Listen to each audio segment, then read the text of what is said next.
today. All in. My name is Anthony Hudson. I am the head coach of Pathum United. I started playing as a young player, signed for West Ham United, and shortly after that moved on loan to Luton Town. I had an opportunity to go and play in the Dutch Eredivisie. Signed a 2-year contract with Nijmegen, and I had repeated injuries on my ankle, and it forced me really to start looking into coaching. And at the age of 23, 24, I started taking my coaching badges, worked in the States for a USL team as an assistant coach. Then I got my first head coaching job, I think 26, 27. Then I came back to England, worked with Tottenham Hotspur in the developmental academy under Harry Redknapp, who was the manager at the time. And then from there, I've worked in many different parts of the world, in England, in the Middle East with Bahrain national team, then to New Zealand national team, then in MLS, and after that with the US national team for the World Cup qualification cycle and going to Qatar 2022.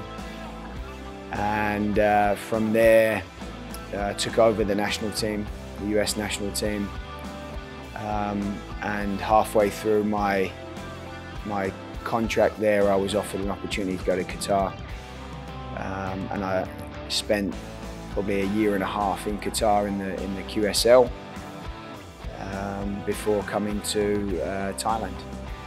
Well, my dad played for Chelsea and Arsenal and obviously England.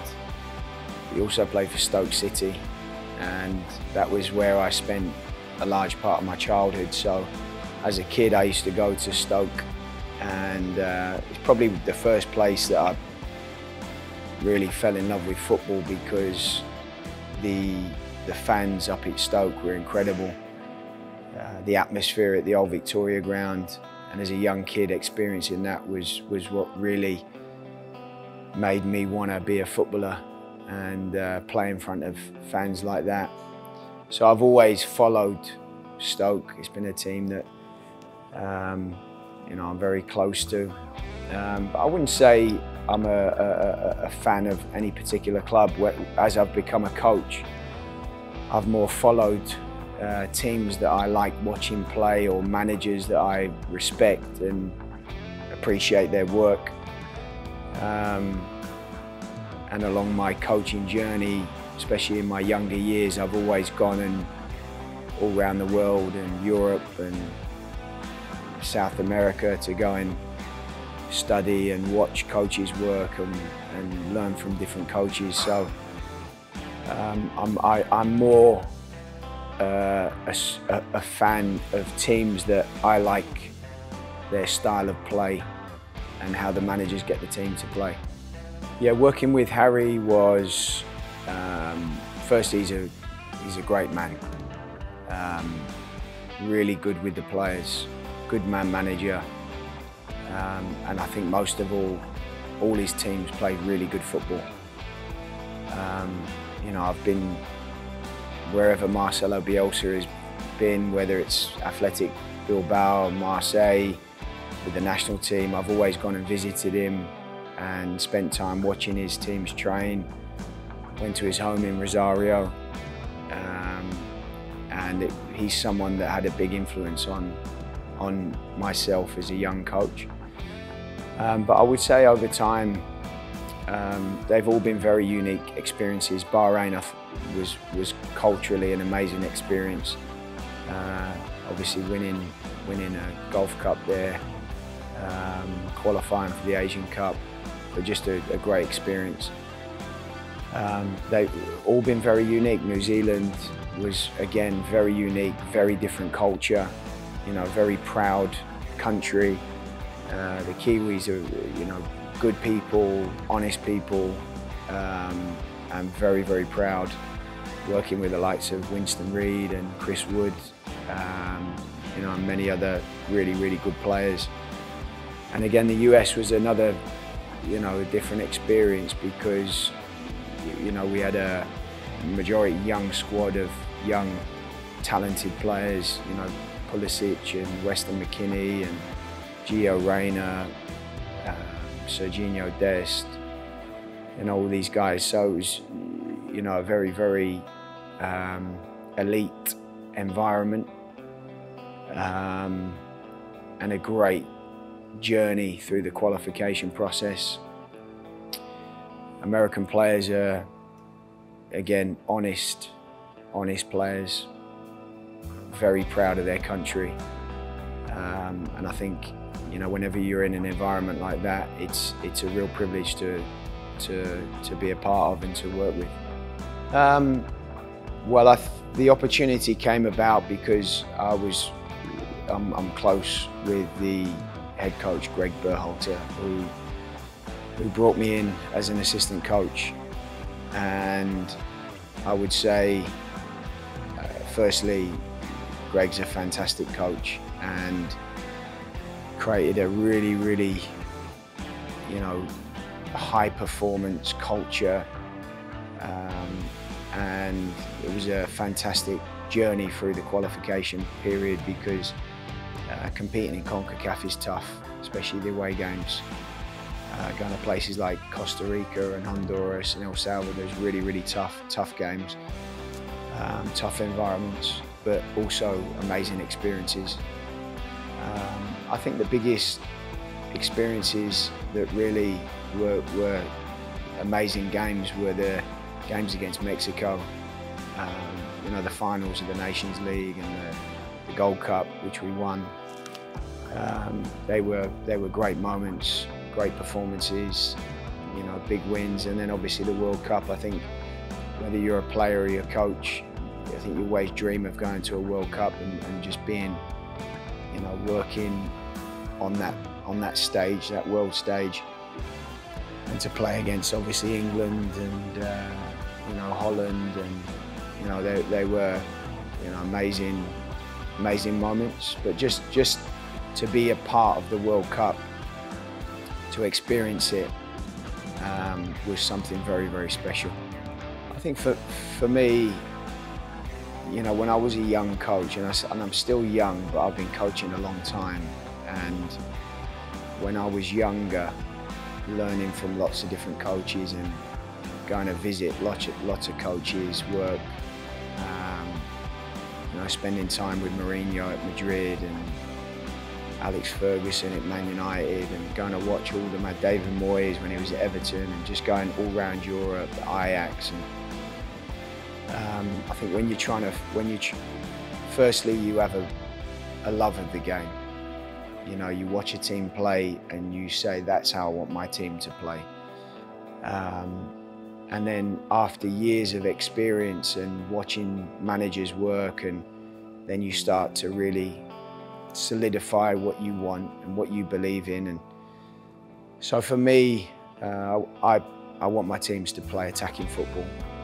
I want my teams to be defensively organised, a team that is aggressive without the ball, a team that works together to go and build pressure on the opposition. But very simple, I just want my team to be aggressive, play on the front foot, play forward, be attacking,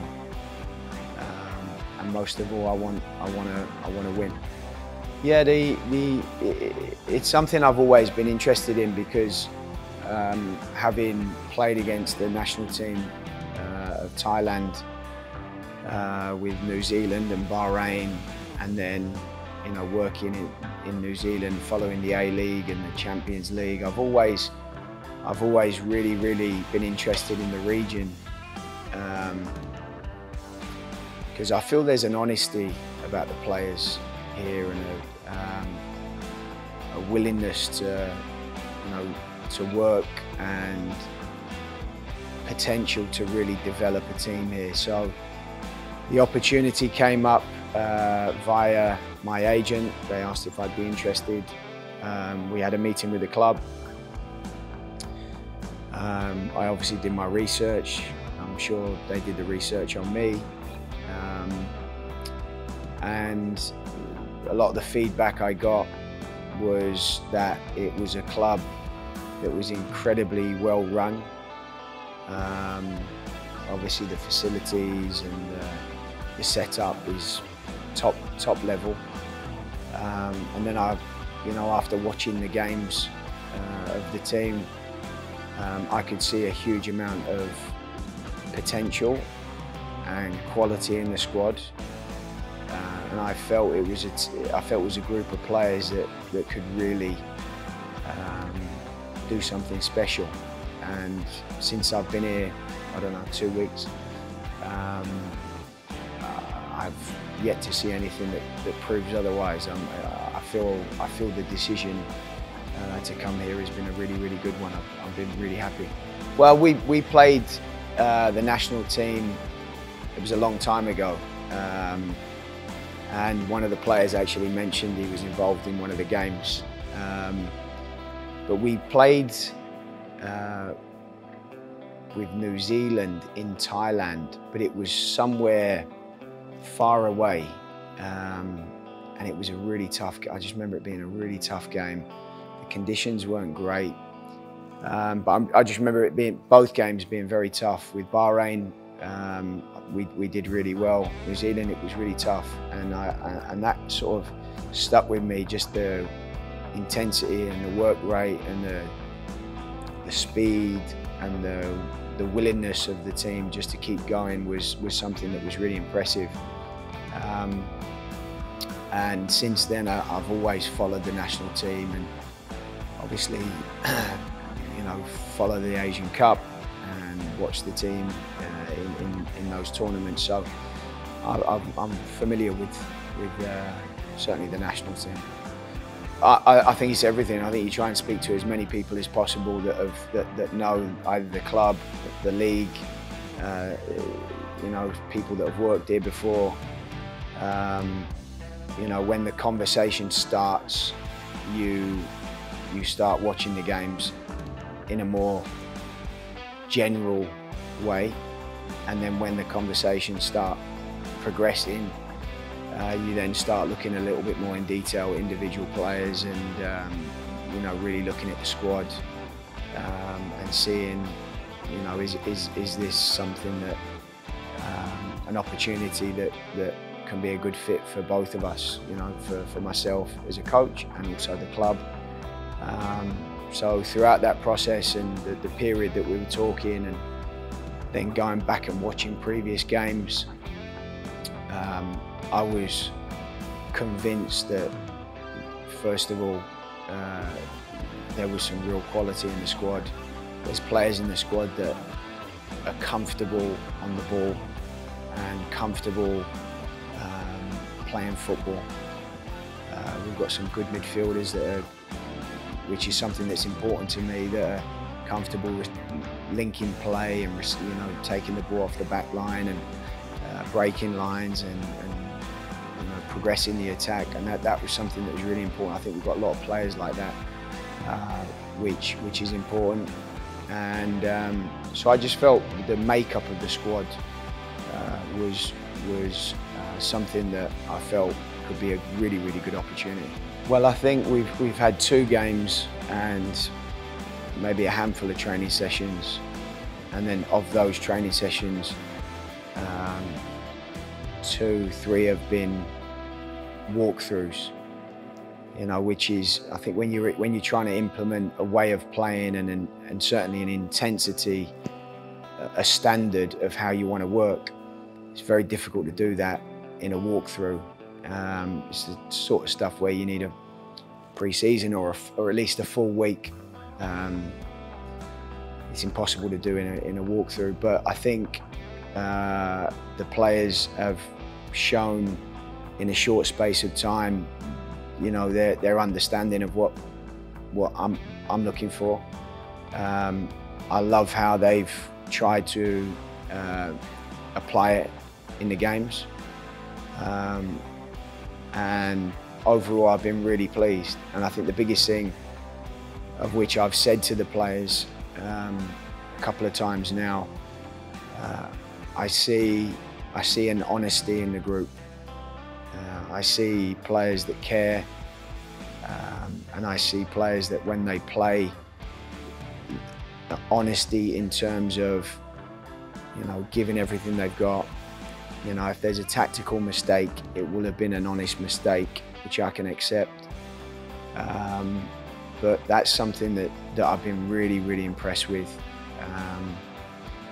So I'm looking forward to the upcoming periods where we have a block of time where we can do some real work with the team and progress how we want to play. Well, the remainder of the season is just completely focus on the next game. It's very difficult to, you know, set big targets and plan too far ahead just because we're in such a short-term context right now. So I think the biggest thing for me is it's all about the next game. So we want to win the next game, and then we're going to focus on the next one. Of course, personally, and I know the players would feel the same way, and the staff, we want to win a trophy. We want to finish as high as we can in the league. But for me and my planning, it's all about the next game. Yeah, well, I have to say, that was one thing when I came here. I'd seen some videos of the fans, and I really loved it, and they were amazing in our last game, which was fantastic.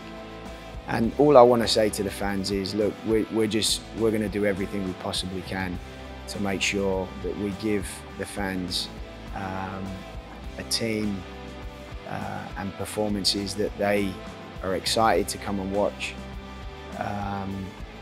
They're proud of watching, and you know, and if we can do that and give everything of ourselves to be able to deliver that, I hope they can continue to be like they were the other night, where they were absolutely amazing. It was a great atmosphere and a real connection with the players.